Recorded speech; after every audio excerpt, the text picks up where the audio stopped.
Hello everyone, welcome back to Sleep Pharmacy. This is our 12th episode. I am Dr. Chizuko Nakayama, a pharmacist and researcher of traditional Japanese herbs. Tonight, I want to talk about rice, which we call ina or okome in Japan. Right now, the rice planting season has just finished. The fields are filled with water and the young green seedlings are lined up so neatly. At night, the moon reflects on the water's surface and during the day, it mirrors the beautiful blue sky. I believe this is the most beautiful time of the year for the rice paddies. It is true, timeless landscape of rural Japan, and I can just watch it forever. When I was a child, I used to sneak into other people's rice fields to catch tadpole shrimps. Please do not copy me, though. There were so many frogs back then, especially pond frogs. Nowadays, around my area, I seem to see more green tree frogs. Also, beside the shrimps, water striders are skating around the water. I always wonder where on the earth they go during the cold winter month. You might think, why talk about rice now? The harvest is still so far away. But actually, the rice plant itself serves as medicine throughout all 4 seasons: spring, summer, autumn, and winter. Rice is a plant with absolutely zero waste. It is the ultimate traditional herb. Every single part possesses a specific medicinal property tailored to the season. Of course, please do not go and steal them from someone else's fields.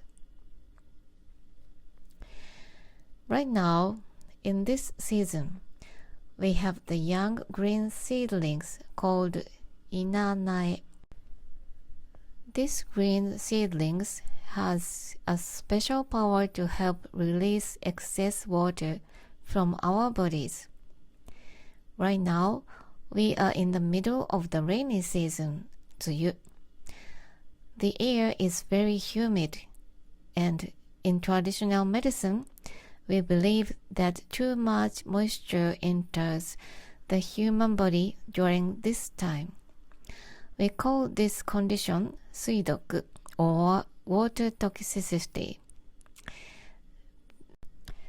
The young rice seedlings promotes water metabolism to flush out this excess fluid and strengthens the stomach. It is perfectly suited for this exact time of year, since using them for tea means you won't get any rice grains later. People usually grow separate seedlings just for medicinal use. When summer comes, the unhusked rice grains begin to mature. In Chinese traditional medicine, sprouted unhusked rice is called kokuga. It is very highly famous as a digestive medicine, specifically for helping the body digest starch. It makes perfect sense because the rice grains inside the husk is made entire of starch. Speaking of starch, do you remember your elementary school science experiments where you dropped iodine solution on rice or potatoes and it turns blue-purple? To deviate a little bit into science, why does that happen? Starch molecules are shaped like long coiled chains. They look just like an electric coil. When the iodine molecules slide perfectly inside that coiled chain, the color changes. We used that chemical reaction to test for starch.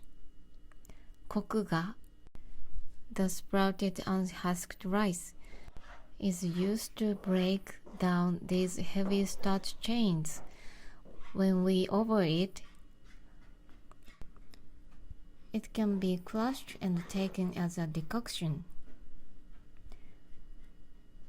Then comes autumn, and we harvest the actual rice grains. In Kampo medicine, regular non-sticky rice is called Kobe. Believe it or not, Kobe is actually an active ingredient in a very famous cough medicine called Bakumondoto. This formula is designed to moisturize the entire body, especially a dry throat. When a dry, irritated throat gets properly moisturized, the coughing stops.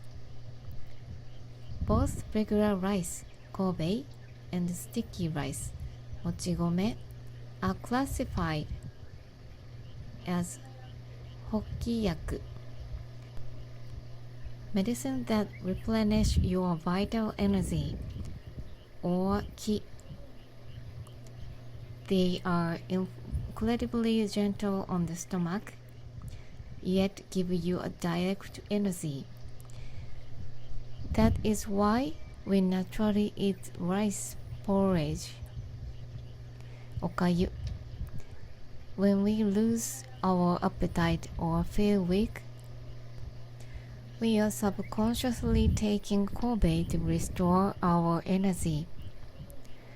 Sticky rice has a much stronger property to warm up the body compared to regular rice, so it is great for people who get cold easily.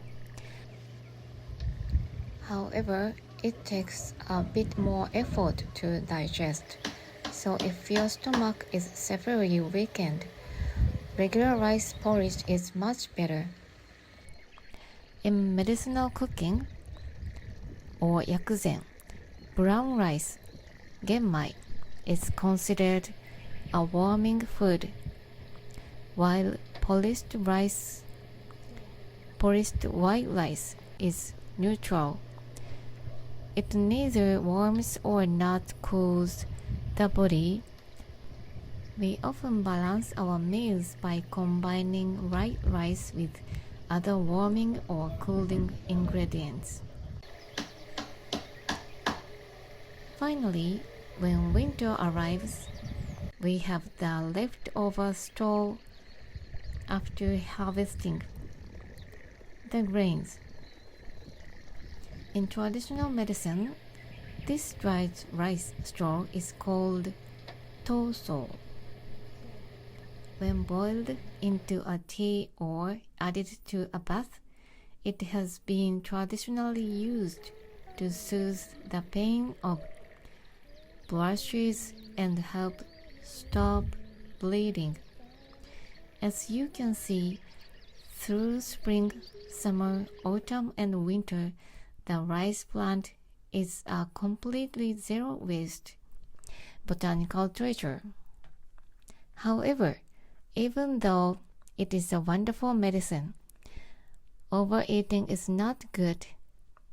If you eat too much rice, you will gain weight, and if you eat too much without burning it off, it can lead to diabetes. Rice is excellent for young people or those who actively exercise a lot. But if that energy is left over, it turns into body fat, which can ironically cool down your system. The sugar remaining in the blood can trigger diabetes, so please be careful not to overeat.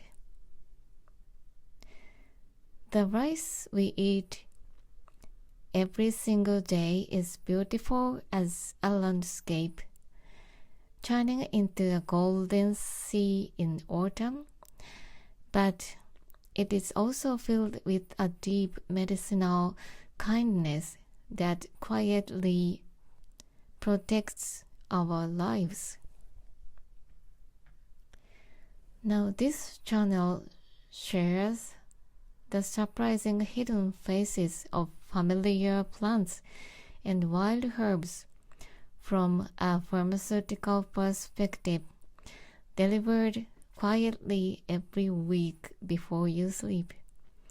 If you feel like listening to my story again, please take a quick moment to hit the subscribe button before you swipe away and forget.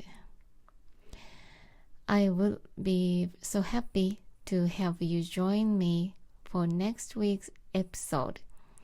Tonight, while thinking about the beautiful sky reflected on the quiet water, please have a deeply relaxed rest. Thank you for listening until the end. Have a peaceful night. Good night.